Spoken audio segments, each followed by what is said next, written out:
My name is Krishna Thiagarajan, and I'm currently the Chief Executive and President of Seattle Symphony and Benaroya Hall. I grew up in Germany, but I'm part Indian, South India, and I have German and American family. And my mom was a piano teacher, and that's how I got to learn the piano. My dad was actually also an actor, but he made his living as an engineer.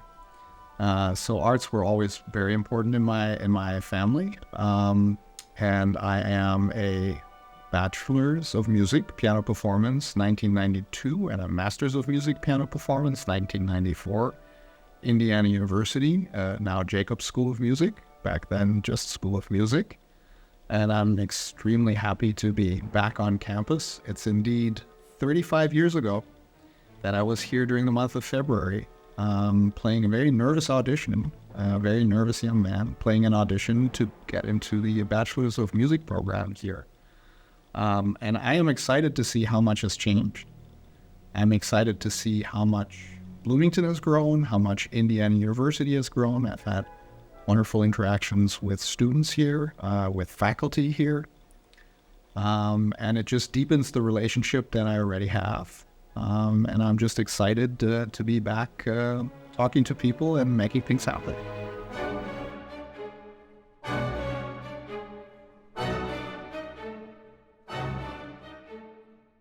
For me, going to Indiana University School of Music was the first time I really left home.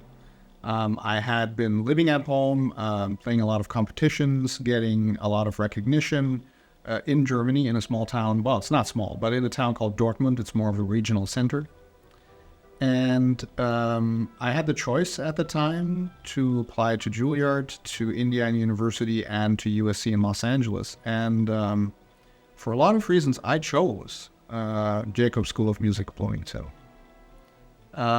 There's maybe a funny reason for that. The particular weekend I came here to audition was as beautiful as this February weekend is today. And beautiful people were out on the lawn, and I seemed to have in my mind there was a golden retriever catching a frisbee. And, it was like a Hollywood scene of a beautiful American campus. But then I also walked into the building and I played my audition. I mentioned I was nervous. I wasn't nervous once I was on stage. It seemed to click. It seemed to fit. It seemed to be a place then that was a safe place, a place where you could try things, where you could also fail safely and then retry again, a place where everybody really paid close attention to each other and in some ways even took care of each other. I don't think it's a secret that I met my future wife here, and there's a good reason for that as well. But one of the things that really struck me that was very different from any other music environment, and especially very different from the conservatories in Germany that I was looking at, was that when I joined here, there was a cohort of teachers that were very active and very busy, and they were traveling, and they were still very much internationally connected as they are today. And I'm not sure if this is still the case today, but back then, if you were in the studio of Pressler or in the studio of, as in my case, Leonard Hawkinson, and if one of our professors were touring internationally, you could play for another professor. You could go to the Shebeck class. You could attend the Starker Master class. And you could still learn even while your teacher was gone, and nobody basically had a problem with that because in the end, we were all learning and growing together. That was very different. There was much more of an exclusive atmosphere in Germany where you were only allowed to play for your professor and nobody else was allowed to critique you. And then the other aspect of that was every professor had a teaching assistant associated with their studio.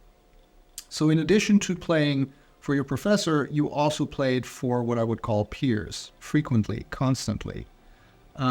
There was always an entrepreneurial side to the Jacobs School of Music because students, conducting students that had to conduct their recitals, their degree recitals, they had to put together ensembles.